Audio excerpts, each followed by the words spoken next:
tu veux débuter en crypto, mais tu ne sais pas par quel bout le prendre, je te livre 5 conseils pour débuter en crypto. Salut à tous, c'est Sylvain pour Objectif Lune.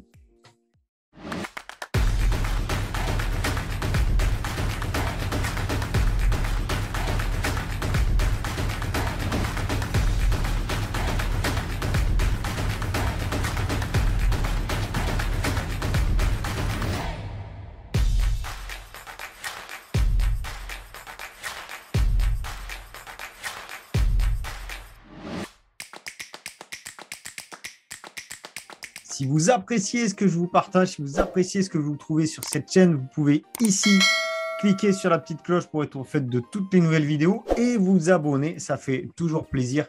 On y va ensemble. Je vais chercher 5000 abonnés. Si tu veux voir la vidéo à ce sujet-là, je te la mets juste ici. Tu verras qu'il y a un cadeau pour le 5000e abonné. Alors surtout, fais grossir cette communauté. Parce que tu as déjà quelques connaissances, mais que tu es paumé, parce que tu cherches encore des éléments et que tu ne sais pas vraiment comment faire, parce que tu as peur que ton mari, ta femme ou tes proches te prennent pour un fou, pour un extraterrestre, tu restes devant ton PC ou ton téléphone à te poser 10 000 questions. Investir dans les crypto-monnaies peut rapporter gros, mais aussi te faire perdre beaucoup. Et là, je te livre 5 conseils qui, pour moi, sont les plus pertinents pour débuter au mieux dans cet extraordinaire univers. Donc, dans cette vidéo, on analysera ensemble ces conseils de base pour vraiment commencer à investir intelligemment dans les cryptos. On verra qu'il faut éviter en fait ce que vient créer l'effet de mode que l'on a sur certaines cryptos. On verra ensuite ce qu'il faut savoir pour vendre au bon moment, parce que oui, c'est important. On verra aussi l'importance de diversifier ses choix de crypto et les différentes plateformes que l'on peut utiliser. Et enfin, comment commencer avec son capital, comment tu pourras commencer avec ton capital, quel que soit son montant. Mais tu le sais si tu me suis, sinon je te livre cette information aussi. Je ne suis pas conseiller financier, expert crypto ou quoi que ce soit d'autre. Je partage simplement ce que je fais chaque jour. Fais tes propres recherches, va voir d'autres youtubeurs, regarde sur Google, documente-toi, fais-toi ta propre idée, n'agis pas sous le coup de l'émotion, on va en parler de suite. Effectivement, il faut se méfier de ce que l'on appelle le FUD. Le Fear, Uncertainty, Disinformation. Ok, peur, incertitude et désinformation. Je pense que là, c'est plus clair. Il y a des groupes ou des personnes sur le net, dans le monde physique aussi, qui crient à l'arnaque ou qui crient de l'autre côté à la super affaire. Et ça, il faut vraiment faire attention. Du coup, j'en reviens à ce que je disais il y a quelques secondes. Fais tes propres recherches. Le temps que ça te prendra à faire tes propres recherches, tu vas peut-être laisser passer 1 ou 2 opportunités. C'est vrai, on est d'accord. Par contre, tu vas certainement éviter de te faire avoir des centaines de fois. OK ? Et ça te permettra d'apprendre qu'il ne faut pas agir sous le coup de l'émotion et que des opportunités, c'est extraordinaire. Il y en a tous les jours. Le deuxième conseil que je voulais vraiment te livrer, vraiment te partager, parce que ça a été quelque chose pour moi de très compliqué, c'est de savoir vendre au bon moment. Alors, on se dit toujours qu'on va vendre en haut du pic de la courbe, si on suit les courbes de progression de notre crypto, d'accord, mais quand on arrive en haut, des fois, on veut garder un peu plus, puis ça redescend, et bref. Je crois que c'est Madoff qui disait que personne n'achète totalement en bas et personne ne vend totalement en haut. L'idée, c'est de vendre par palier. Tu vois, quand tu as fait x1,5 ou x2, par exemple, si on part sur des trucs hyper volatiles, ou peut-être seulement un certain pourcentage, eh bien, tu vends une partie de ton capital. Okay, tu peux vendre 25%, tu peux vendre 25% supplémentaires, 50% jusqu'à arriver à 100%. Okay, l'objectif premier, c'est de rembourser ta mise de départ et derrière d'essayer d'aller chercher des bénéfices supplémentaires tout en gardant cette crypto-là qui peut évaluer. Et ça te donnera une meilleure rentabilité. Crois-moi, fais-moi confiance là-dessus. C'est une meilleure rentabilité quand on lise par palier. Tu peux faire une petite recherche sur ce que l'on appelle la méthode DCA, Dollar Cost Average. Ça, c'est plutôt une méthode d'achat, mais ça s'emploie très bien sur une méthode de vente aussi par palier. La troisième chose qui est importante à mes yeux, c'est évidemment de diversifier ses cryptos. Si le cours d'une crypto s'effondre et qu'on n'a que cette crypto dans son portefeuille, eh bien là, on va dire qu'on perd de l'argent. Alors, tant qu'on n'a pas vendu, on n'a pas perdu, on est d'accord. Mais si tu n'es pas en plus-value, tu ne peux pas sortir et tu ne peux pas faire travailler ton capital ailleurs. On divise parfois son capital en plusieurs parts et ça, c'est vraiment ce que je te recommande. Et on investit sur des cryptos différentes. Alors, même si on perd sur certaines d'entre elles, à l'arrivée, ça va venir par se lisser. Et comme on sait que le marché de la crypto est quelque chose qui tient plus du marathon que du sprint, eh bien, sur la longueur, tu vas largement t'y retrouver. C'est important tout de même d'aller voir les projets qui sont derrière, les cryptos, pour se faire une idée eh bien, de leur viabilité, de l'impact aussi du projet. En ce moment, on parle beaucoup de choses qui sont sur le métaverse, on parle beaucoup de choses qui sont sur le Web 3.0, on parle beaucoup de choses qui sont sur le multi-chain. Je t'ai livré 3 grands secteurs de la crypto qui vont te permettre d'aller chercher dedans des cryptos pour te diversifier intelligemment. Il te faut aussi diversifier le moment, le point d'entrée. Le marché fluctue sous l'influence du papa Bitcoin. Et si tu entres par palier, comme je disais tout à l'heure de sortir par palier, tu vas lisser ton risque encore davantage. Et ça, c'est vraiment aussi une méthode très importante. C'est la fameuse méthode DCA, Dollar Cost Average. Ça, on en parle relativement souvent dans le groupe Telegram Objectif Lune. N'hésite pas à venir poser tes questions, n'hésite pas à venir chercher de l'aide. Cependant, je t'encourage en amont à faire d'abord tes propres recherches, à te faire ton idée et quand tu rencontres des difficultés, tu viens poser tes questions. Tu restes abonné sur le canal Telegram, ça te permettra quand même d'avoir tout un tas d'informations qui circulent assez régulièrement.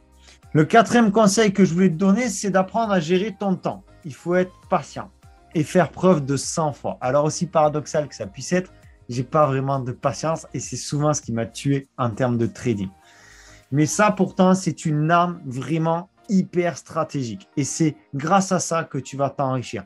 On dit en crypto, en trading, pardon, que les impatients paient les patients. C'est totalement vrai. Les fluctuations de la valeur font en quelque sorte partie du jeu. D'où l'importance de s'être bien renseigné et formé. Connaître le projet derrière te donnera davantage confiance plutôt que de rentrer sur une crypto où tu vas rentrer sur un claquement de doigts parce que tu suis l'information que tu as eue. Je te renvoie à la première étape de cette vidéo, d'accord? Le FUD, c'est exactement ce qu'il faut éviter. Donc derrière, tu n'auras pas la patience d'attendre, pas la patience de faire tes recherches, et bien tu vas te planter. Et après, tu iras expliquer ça à tes proches ou alors tu feras le canard, tu ne vas plus rien dire.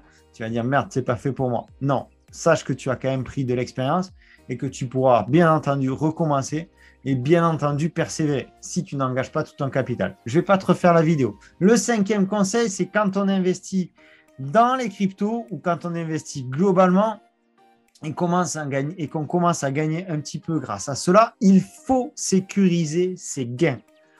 Il faut sécuriser ses gains. Et là, tu vas aussi les diversifier. Tu ne vas pas tout laisser sur ton Binance ou sur ton Coinbase ou ton Bitpanda ou je ne sais quoi. Tu vas en mettre un petit peu sur Binance, un petit peu sur Coinbase, un petit peu sur Bitpanda, un petit peu sur MetaMask, un petit peu sur ta Ledger. La Ledger, c'est une clé physique, d'accord? C'est quelque chose qui ressemble à une clé USB que tu vas brancher à ton PC sur laquelle tu vas pouvoir sécuriser tes cryptos pour le long terme. En plus, Cocorico, c'est français. Donc, vas-y, fonce. Tu as aussi MetaMask qui sont des wallets froids, donc qui ne sont pas connectés sur le réseau. Tout ça, il faut faire attention. Tout de même, il y a des risques d'attaque, il y a des risques, pas de virus, mais d'attaque informatique. Donc, sois prudent avec ça aussi. Et le fait d'avoir divisé, ça te permettra de surmonter ce genre d'épreuve, de brouiller les pistes et d'être un petit peu plus tranquille. Une dernière chose, si on se pose vraiment la question, comment commencer, avec quel capital? En expérimentant avec des petites sommes. Alors, quand je dis petite, ça reste toutefois, certes, très relatif, mais le minimum pour passer un ordre d'achat ou un ordre de vente chez Binance, c'est 10 $. OK? Donc, attention, si tu achètes pour 10 $ de crypto, que ça baisse un petit peu et qu'il te reste 9 $, tu ne pourras pas vendre. OK? Donc, on va dire que si tu démarres avec des ordres qui font à peu près 15 $, ça te fait 50% de baisse, c'est honnête, tu as le temps de voir venir et tu peux t'amuser un petit peu. Et tu partages ton capital sur plusieurs cryptos.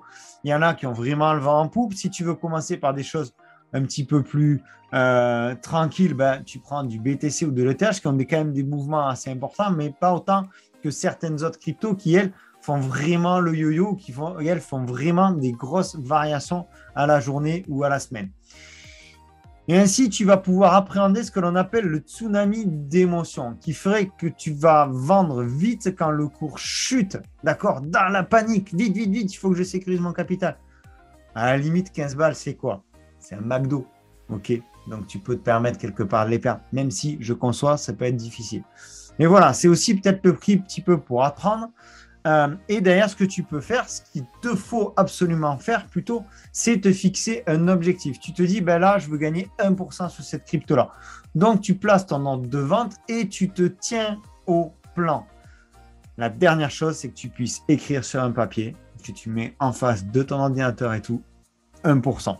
Ok, tu écris 1% et si tu gagnes 1%, tu te rends compte, c'est plus que ce que fait ton livret A en l'année. Et c'est largement faisable dans la crypto si tu as un petit peu de patience.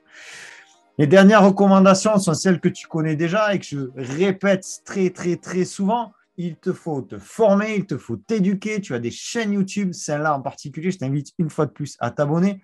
Tu as des blogs, tu as des canaux, Telegram. Pareil, tu peux rejoindre Objectif Lune.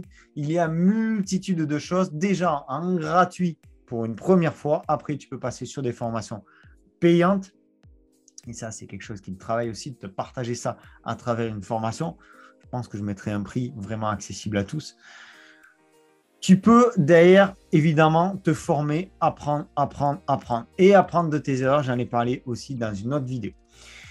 Tous ces conseils-là m'appartiennent, entre guillemets, ce sont ceux que j'ai appris parfois à mes dépens. Je suis heureux de te les partager. Et je ne suis pas conseiller financier, expert crypto ou quoi que ce soit d'autre. Je te partage simplement ce que je fais chaque jour et aujourd'hui, comment s'oriente mon mindset pour arriver à gagner dans le milieu de la crypto-monnaie.